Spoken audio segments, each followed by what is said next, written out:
Let's add a couple of additional points to this idea of rational rider and the emotional elephant. There is a very nice book by Chip and Dan Heath, who live in California. I think one is a prof in Stanford Management, etc. The book called Switch: How to Make Change or some such thing talks about many examples where big changes were made, various ecological examples, political, economical changes, lifestyle changes, and so on. And they use this construct of the rational rider and the emotional elephant.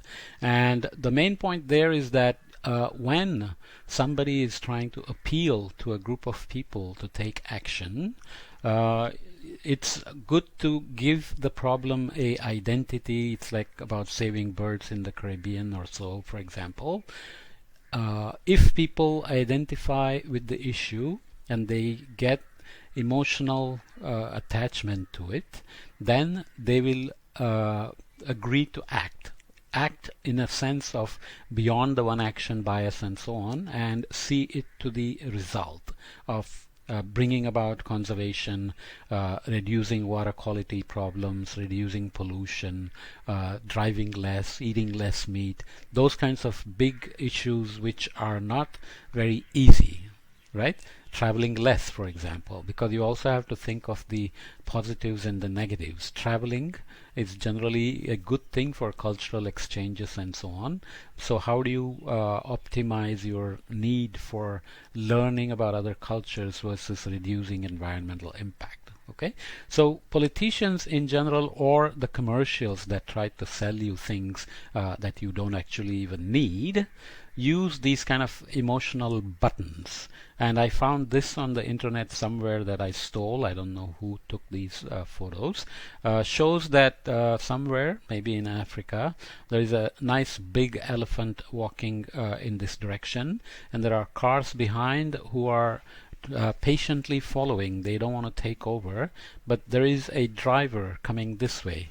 So rational rider and the emotional elephant, right? So the rider decides that maybe he can somehow navigate around the elephant without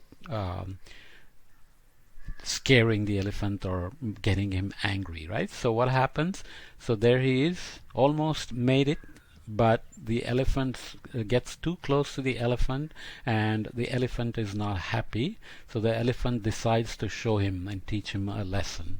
So he just turns around and pushes him into the bushes, right?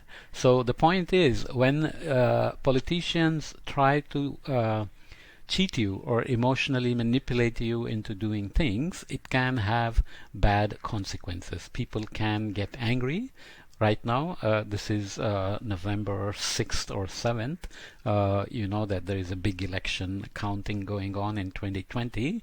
So there was a huge split in terms of people who voted one way and the other way, and both sides see the same last 4 years in very stark, contrastingly different ways. And not surprisingly, one group is not so concerned about climate change as the other. But it's never that simple, because if you make climate change an issue of economy, jobs, saving money on energy use, food, etc., then nobody cares whether it's good for the environment or bad for the environment. So the climate problem, how to pitch it itself, is a problem. And here is a politician, again some photos stolen from Facebook. This guy has created a fake elephant by taking a water buffalo and putting a little trunk on it. So politicians do that often, right? They can look you in the eye and say, I understand your problem, and then they want to get your vote. So climate change, essentially, again, to repeat my own philosophy, is that there is the hard science, natural science part of it, but the information coming in for the future is kind of soft. Lots of uncertainties, lots of scenarios, but the decisions that need to be made are very hard, and those decisions are to be made by so-called soft sciences like social sciences, because you need to get people involved in action. So hard sciences and soft sciences here have to really work together to manage the soft information and the hard decisions. Okay.